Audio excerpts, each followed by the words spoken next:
So I've partnered with Richer Sounds to do this video on the 5 biggest mistakes you need to avoid when buying the best TV for watching sports such as World Cup football. Let's imagine you are watching football on a shiny new OLED television you've bought, and initially the picture looks bright and colorful even from an angle, which is what you would expect from an OLED. However, after around 5 minutes or so, the picture on screen has visibly become dimmer and more muted, and it is not until there's an advert, or when you summon the user menu that the picture becomes brighter again. This auto-dimming behavior is an anti-screen burn measure implemented on OLED televisions. When buying a TV for watching sports is choosing an OLED that doesn't let you completely disable the logo detection auto-dimming. Among the 32 OLED TVs we have tested, only LG and Samsung OLEDs let you turn off the logo luminance auto-dimming entirely, although you will need to go into the service menu to completely defeat the mechanism. Panasonic OLED TVs, such as the LZ series, offer a logo luminance control setting, but the lowest level is minimum and so cannot be deactivated completely. Sony OLED TVs are traditionally the worst in this regard, not even providing an off switch for logo detection dimming in the user menu, although the dimming algorithm is significantly less obvious on heatsink-equipped models such as the flagship Bravia A95K QD OLED. To clarify, this logo detection auto-dimming is only really noticeable with the OLED's peak brightness set to high, for example in HDR, or when watching SDR in a very bright room.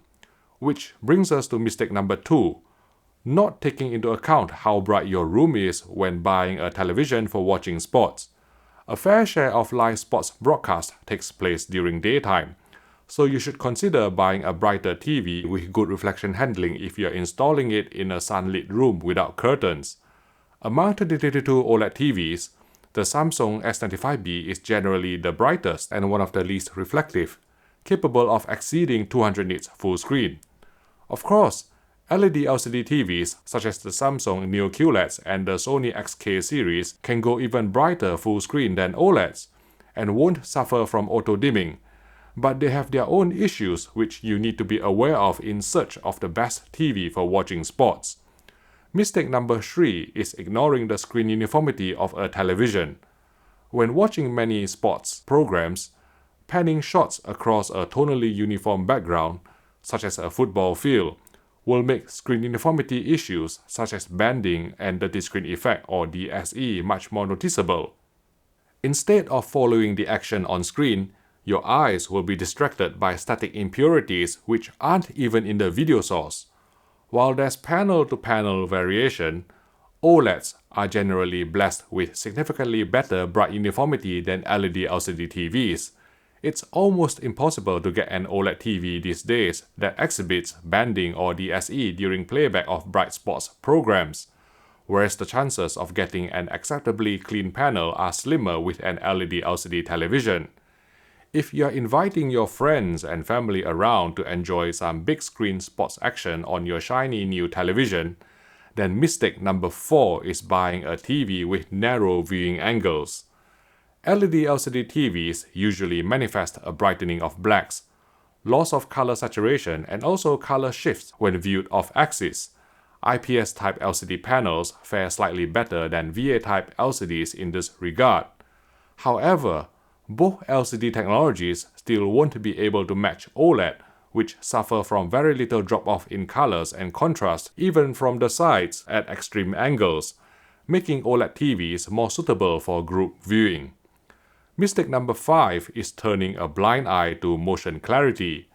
There are many factors that contribute to motion clarity, but broadly speaking, OLEDs tend to produce cleaner motion than LED LCD TVs, whose slower pixel response time can introduce more ghosting and smearing artifacts. Also, a 100Hz or 120Hz panel can reduce motion blur compared to a 50Hz or 60Hz panel, since the former allows for motion interpolation to higher refresh rates, even from a 50 or 60 frames per second video source signal. However, please bear in mind that not all motion interpolation are created equal. some algorithms are more prone to causing microstutter or other interpolation artifacts, such as sparklies. Generally speaking, for watching 50Hz football in PAL regions such as the UK, Philips and Sony TVs tend to introduce the least interpolation artifacts compared to other brands based on our own testing.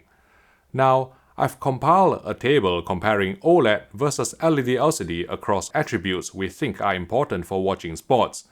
And as you can see, OLED is better overall, and that's not even taking into account OLED's deeper blacks and more accurate colors thanks to pixel-level light control. OLED burn-in remains a concern for some potential buyers, but based on long-term burn-in tests and ownership data, it's very unlikely for OLED televisions these days to develop permanent burn-in, as long as you vary the content you watch on screen. Now, if you are interested in getting a new television for watching sports, please consider buying it from our trusted partner at Richer Sounds, a Which Retailer of the Year with more than 50 stores in the UK, as well as a secure e-commerce platform for online purchase.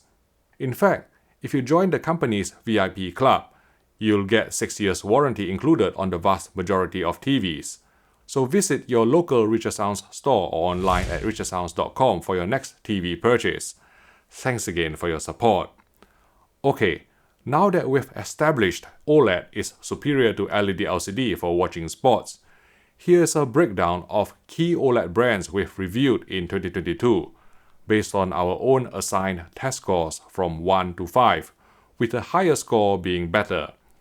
Looking at the chart, the Samsung S95B QD OLED looks to be an excellent choice, since it is capable of the highest light output with the least reflections from its QD OLED panel, which can be maintained over time once its logo detection auto-dimming is switched off. The Sony A95K, which uses the same QD OLED panel from Samsung Display, is equipped with more polished motion interpolation, but there is no way to disable its logo detection auto-dimming, not even partially from the user menu. And given that the Samsung S95B is significantly cheaper than the Sony A95K, it is pretty much a no-brainer. In fact, you can buy a bigger 65-inch Samsung S95B for less than the price of a 55-inch Sony A95K. With these factors in mind, the Samsung S95B is our pick as the best TV to buy for watching sports in 2022. Certain quarters may point out that blacks on QD OLEDs would turn grey in the presence of ambient light, due to the lack of a polarizing filter. However, this is largely only noticeable when the TV is off, or in predominantly dark scenes, not when bright sports content is displayed on screen. Of course, QD OLEDs top out at 65 inches, and some of you may want an even larger TV for a more immersive viewing experience.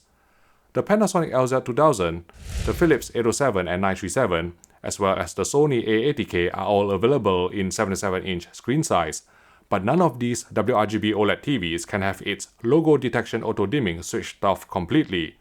Philips OLEDs, for example, will still dim down slightly when watching football at high brightness levels, despite disabling local image protection in the user menu.